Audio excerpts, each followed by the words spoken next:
കേരള കോൺഗ്രസ് മാണി വിഭാഗത്തെ UDF-ലേക്ക് എത്തിക്കാൻ കോൺഗ്രസിലെ ഒരു വിഭാഗവും ലീഗും ശ്രമങ്ങൾ തുടരുമ്പോൾ ആ നീക്കത്തെ വിട്ടുകയാണ് കേരള കോൺഗ്രസ് ജോസഫ് വിഭാഗം.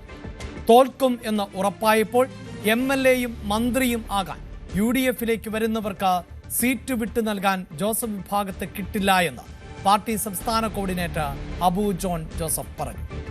ലോക്സഭാ തെരഞ്ഞെടുപ്പിലും തദ്ദേശ തെരഞ്ഞെടുപ്പിലും വെള്ളം കോരിയവരെയും വിറക് വെട്ടിയവരെയും തഴഞ്ഞ് ജോസ് കെ മാണിയെയും കൂട്ടരെയും കൊണ്ടുവരാൻ അനുവദിക്കില്ല. ലീഗ് സീറ്റ് വിട്ടുകൊടുക്കേണ്ടി വരില്ല. അതിനാലാണ് ലീഗ് നേതൃത്വം ജോസ് കെ മാണിയെ സ്വാഗതം ചെയ്യുന്നത്. ഇനി ഒരു നഷ്ടക്കച്ചവടത്തിന് കേരള കോൺഗ്രസ് ജോസഫ് വിഭാഗത്തെ കിട്ടില്ല എന്നും അബു ജോൺ ജോസഫ് പറഞ്ഞു. ന്യൂസ് 18 സീനിയർ എഡിറ്റർ മഞ്ജുഷ് ഗോപാലുമായി സംസാരിക്കുകയായിരുന്നു അദ്ദേഹം. കോൺഗ്രസ് മാണിയും കേരള കോൺഗ്രസും ജോസഫും ഒരേ മുന്നണിയിൽ വരിക എന്നുള്ളതാണ്. അത് സാധ്യമാണോ അല്ലയോ? ഇപ്പോഴത്തെ രീതിയിൽ ഞാൻ ഇപ്പം അതിൻ്റെ ഒരു പ്രായോഗികത ഞാൻ ബുദ്ധിമുട്ട് താങ്കൾ പറഞ്ഞു. അല്ല, പ്രായോഗികത ഇപ്പം പറയാം. ഈ വരുന്ന നിയമസഭാ തെരഞ്ഞെടുപ്പിൽ ജോസ് കെ മാണി വിഭാഗം ഈ പറയുന്ന UDF-ലേക്ക് വന്നു കഴിഞ്ഞാൽ കോട്ടയം ജില്ല എടുക്കുക, ചങ്ങനാശ്ശേരിയിൽ അവരുടെ സിറ്റിംഗ് MLA, കാഞ്ഞിരപ്പള്ളിയിൽ അവരുടെ സിറ്റിംഗ് MLA, അതുപോലെ പൂഞ്ഞാറിൽ അവരുടെ സിറ്റിംഗ് MLA. അവിടെയൊക്കെ ഈ മുന്നണിക്ക് വേണ്ടി വെള്ളം കോരിയും വിറക് വെട്ടിയും നിന്ന ഒത്തിരി ആളുകൾ സ്ഥാനാർത്ഥികളാകാൻ വേണ്ടി റെഡിയായി നിൽക്കുക. ഇപ്പോഴത്തെ രീതിയിൽ ചങ്ങനാശ്ശേരിയും ഇടതുപക്ഷം തോറ്റുപോകും, ഈ പറയുന്ന കാഞ്ഞിരപ്പള്ളിയും ഇടതുപക്ഷം തോറ്റുപോകും, പൂഞ്ഞാറും തോറ്റുപോകും.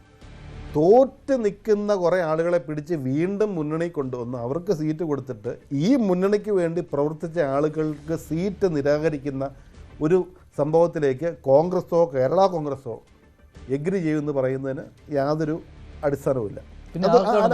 ഞാൻ പറയാം, അതുപോലെ കേൾക്കുക. റാന്നി എന്ന് പറയുന്നത് കഴിഞ്ഞ പ്രാവശ്യം എന്തോ സാഹചര്യത്തിൽ പ്രമോദ് നാരായണൻ ജയിക്കുന്നൊരു സീറ്റാണ്. ഈ പ്രാവശ്യം റാന്നിയിലെ ജില്ലാ പഞ്ചായത്ത് 2 ഡിവിഷനുള്ളത്. ഒന്ന് കേരള കോൺഗ്രസിൻ്റെ സ്ഥാനാർത്ഥി ജയിച്ചു, ഒന്ന് കോൺഗ്രസിൻ്റെ ഒരു ആർക്കിടെക്റ്റായിട്ടുള്ളൊരു യുവ നേതാവ് അവിടെ ജയിച്ചിട്ടുണ്ട്. ആ സീറ്റ് കോൺഗ്രസ് ഒരു സ്ഥാനാർത്ഥി ജയിച്ചു കഴിഞ്ഞാൽ എളുപ്പത്തിൽ ഈ പ്രാവശ്യം അവിടെ ജയിക്കും. പത്തനംതിട്ടയിലെ 5 നിയോജക മണ്ഡലങ്ങളിൽ 5ഉം ജയിക്കാനുള്ള ഒരു സാഹചര്യമാണ്. ഇവരില്ലാണ്ട് തന്നെ ഈ പറയുന്ന ഇടുക്കിയും കോട്ടയവും പത്തനംതിട്ടയും ഈ പറയുന്ന UDF, അതെ, ഇടുക്കിയിലെ 17 ജില്ലാ പഞ്ചായത്ത് ഡിവിഷനിൽ 14 UDF ജയിച്ചു. കോട്ടയത്ത് ജോസ് കെ മാണിയുടെ തട്ടകം എന്ന് പറയുന്ന കോട്ടയത്ത് ബഹുഭൂരിപക്ഷത്തിൽ UDF ജയിച്ചു നിൽക്കുക.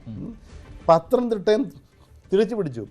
അവരുടെ ഈ പറയുന്ന അവരുടെ ഒരു സ്വാധീനമുള്ള ഈ മണ്ഡലങ്ങളിൽ അവരില്ലാണ്ട് തന്നെ ഈ ഒരു പൊളിറ്റിക്കൽ അഡ്വാൻറ്റേജ് UDF-ന് കിട്ടി എന്ന് പറയുമ്പം പിന്നെ അവരെ കൊണ്ടുവരുന്നതിന് ആവശ്യമെന്തോ? പിന്നെ ആർക്കാണ് നിർബന്ധം കൊണ്ടുവരുവാനായിട്ട് കേരള കോൺഗ്രസ് മാണി വിഭാഗം? അത് ഞാനത് വ്യക്തിപരമായിട്ട് പറയുന്നതിൽ വിഷമതകളുണ്ട്. പക്ഷേ ഞാൻ എന്നാലും പറയുവാണ്, ആ പറയുന്ന ആളുകൾക്കൊന്നും അവരുടെ മേഖലകളിൽ ഇവർ വന്നു കഴിഞ്ഞാൽ യാതൊരു ഇമ്പാക്റ്റും ഇല്ല. ഈ കഴിഞ്ഞ ദിവസങ്ങളിലൊക്കെ കുറേ പ്രസ്താവനകളൊക്കെ നമ്മൾ അല്ല, ഞാൻ ആരുടെ പേര് പറയുന്നില്ല.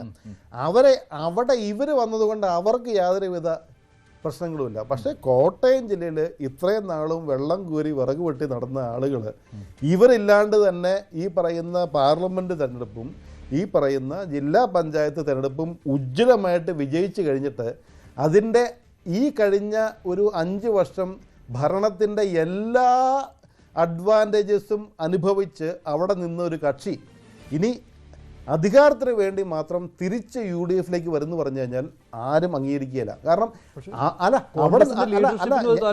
ഞാൻ പറയുന്നതേ, അവിടെ നിന്നിട്ട് മാണി സാറിൻ്റെ പാർട്ടി എന്നാ പറയുന്നേ, കർഷകർക്ക് വേണ്ടി ഒരു ചെറു വിരൽ അവരെ അപ്പൊ പറയുന്നത് പ്രായോഗികമായ കാര്യങ്ങൾ താങ്കൾ പറയുന്നുണ്ട്. പക്ഷെ ഈ പ്രായോഗികത എന്തുകൊണ്ടാണ് UDF-ലെ മറ്റു നേതാക്കൾക്ക് മനസ്സിലാകാത്തത്?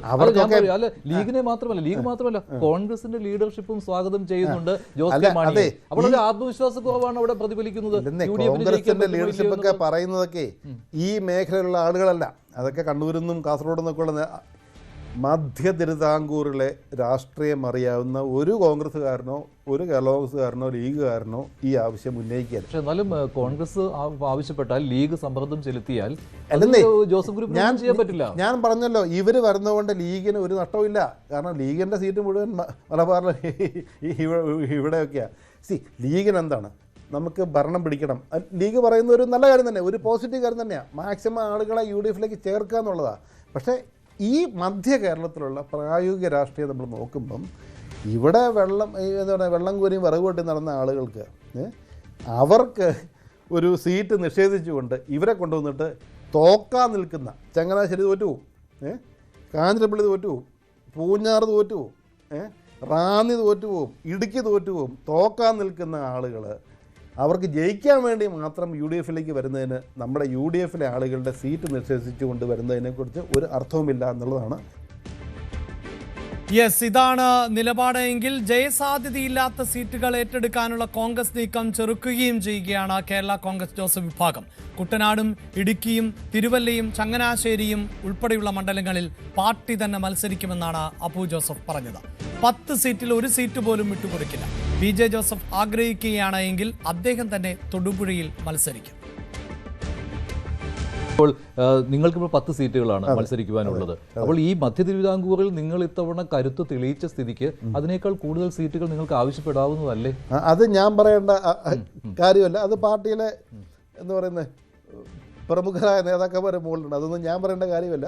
പക്ഷേ ഞാൻ പറയുകയാണ്, ഒരു മുന്നണിയുടെ ശക്തി എന്ന് പറയുന്നത് ആ മുന്നണിയുടെ ഘടക കക്ഷികളുടെ ശക്തി. അപ്പം ഈ ഒരു കോൺഗ്രസ് നമ്മൾ ആലോചിക്കേണ്ട ഒരു കാര്യം, ജോസ് കെ മാണി വിഭാഗം അങ്ങോട്ട് പോയപ്പോൾ കഴിഞ്ഞ പ്രാവശ്യം അവർക്ക് 13 സീറ്റുകൾ കൊടുത്തു. നമ്മുടെ കുറ്റ്യാടി ഉൾപ്പെടെ അവിടെ എന്തോ ഒരു പ്രാദേശിക വിഷയം വന്നപ്പോഴത്തേക്കും പ്രാദേശിക വിഷയം അത് മാറ്റിയിട്ട് 12 സീറ്റുകൾ കൊടുത്തു. അതാണ് രാഷ്ട്രീയം എന്ന് പറയുന്നത്. ഘടക കക്ഷികളെ പ്രോത്സാഹിപ്പിച്ചുകൊണ്ട് അതിനകത്ത് ഞാൻ പബ്ലിക്കായിട്ട് പറയുന്നതിൽ എന്താ പറയുക വിഷമതകളുണ്ട്.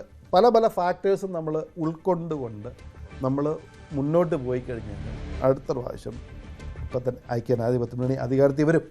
അത് 80 സീറ്റായിരിക്കുമോ 100 ആയിരിക്കുമോ എന്നുള്ളത് ആ മുന്നണിയുടെ നേതൃത്വത്തിൻ്റെ. ഈ 10 തന്നെ നിങ്ങളുടെ 10 കുറയ്ക്കുവാനുള്ള ഒരു ശ്രമം നടക്കുന്നുണ്ടോ എന്നൊരു സംശയം. ഇപ്പോൾ നിങ്ങൾക്ക് ശക്തി കുറയുന്ന മണ്ഡലങ്ങൾ എന്ന് വിലയിരുത്തലുണ്ട്. ശക്തി കുറഞ്ഞ നിങ്ങൾക്ക് മത്സരിച്ച് ജയിക്കുവാൻ കഴിയുന്നില്ല, തിരുവല്ലയിൽ മത്സരിച്ച് ജയിക്കുവാൻ കഴിയുന്നില്ല, കോതമംഗലത്ത് കഴിയുന്നില്ല. ഇതൊക്കെ ഒരു പ്രശ്നമായിട്ടുണ്ട്. അതുപോലെ തന്നെ ഇടുക്കിയിൽ 93 സീറ്റ്, ഞാൻ പറയുന്നത് 93 സീറ്റ് മത്സരിച്ച കോൺഗ്രസിന് 22 സീറ്റല്ലേ ജയിച്ചുള്ളൂ, ഏതാണ്ട് 20%. നമ്മൾ 10 സീറ്റ് മത്സരിച്ചു, 2 പേര് ജയിച്ചു, 20%. അപ്പോൾ കോൺഗ്രസിനെ നിർത്തി സ്ഥാനാർത്ഥികളെ മത്സരിപ്പിച്ച സീറ്റ് വിട്ടുകൊടുത്ത് കേരള കോൺഗ്രസിന് കൊടുക്കണമെന്ന് പറയുമോ? അതൊക്കെ ഈ ഇലക്ഷൻ സമയത്തുള്ള കുറേ ആളുകളുടെ കുറേ നറേറ്റീവ്സ് മാത്രം കണ്ടാൽ മതി. 10 സീറ്റ് എന്നുള്ളത് കേരള കോൺഗ്രസ് മത്സരിച്ചിരിക്കും. അത് ഇന്ന് രാവിലെ മോഹൻ ജോസഫ് പറഞ്ഞിട്ടുണ്ട്, പാർട്ടി ചെയർമാനും അത് പറഞ്ഞിട്ടുണ്ട്. 10 സീറ്റ് എന്നുള്ളത് കേരള കോൺഗ്രസിന് അവകാശപ്പെട്ട 10 സീറ്റുകളാണ്. 11 വേണമെങ്കിൽ നമുക്ക് ആവശ്യപ്പെടാം. പക്ഷേ നമ്മൾ പറയുന്ന ഇതിനകത്തൊരു ഇനിയൊരു എന്താ പറയുന്നത് ഒരു ആശയക്കുഴപ്പം ഉണ്ടാക്കുവാൻ വേണ്ടി കേരള കോൺഗ്രസ് പാർട്ടിക്ക് ആഗ്രഹമില്ല എന്ന് ഇന്ന് മോഹൻ ജോസഫ് പാർട്ടിയുടെ നേതാവ് ഇന്ന് പറഞ്ഞിട്ടുണ്ട്. പാർട്ടി ചെയർമാൻ ഇത്തവണ മത്സരിക്കുമോ ഇല്ലേ? അപ്പച്ചനോ? ആ ചോദ്യത്തിന് പോലും പ്രസക്തിയില്ലോ. ഇന്ന് തൊടുപുഴയിലെ തൊടുപുഴ എന്ന് പറയുന്ന ഒരു നിയോജക മണ്ഡലം എന്ന് പറയുന്നത് കേരളത്തിന് മൊത്തം ഒരു മാതൃകയാണ്. PJ ജോസഫ് തൊടുപുഴയ്ക്ക് ചെയ്തതുപോലത്തെ ഒരു കാര്യം ഈ കേരളത്തിലെ ഒരു MLA പോലും ഒരു നിയോജക മണ്ഡലത്തിൽ ചെയ്തിട്ടില്ല. അപ്പച്ചനെ കഴിഞ്ഞതിന് മുമ്പത്തെ പ്രാവശ്യം കിട്ടിയ ഭൂരിപക്ഷം എന്ന് പറയുന്നത് കേരളത്തിലെ റെക്കോർഡായിരുന്നു. 45,000 വോട്ടിൻ്റെ ഭൂരിപക്ഷത്തിലാണ് ജയിച്ചത്. ഈ കഴിഞ്ഞ പ്രാവശ്യം അപ്പച്ചൻ മത്സരിച്ചപ്പം അപ്പച്ചൻ കോവിഡ് പിടിച്ചിട്ട് ട്രിവാൻഡ്രത്ത് SIT ഇവിടെ എന്താ പറയുന്നത് ഇവിടുത്തെ ICUയിൽ 1 മാസം കിടന്നതാണ്. എന്നിട്ടും ശക്തമായ ഇടത് തരംഗത്തിൽ വീട്ടിലിരുന്ന് അപ്പച്ചൻ ജയിച്ചതാണ് 22,000-23,000 വോട്ടിന്. PJ ജോസഫ് എന്ന് പറയുന്നത് തൊടുപുഴക്കാരുടെ ഹൃദയത്തിലുള്ളൊരു ഒരു വ്യക്തിയാണ്. അപ്പച്ചൻ ഇനിയും ആരോഗ്യം ഉണ്ടെങ്കിൽ അപ്പച്ചൻ മത്സരിക്കും. തൊടുപുഴയിൽ നിന്നൊരു നല്ല മന്ത്രിയായിട്ട് വീണ്ടും തൊടുപുഴ വരും.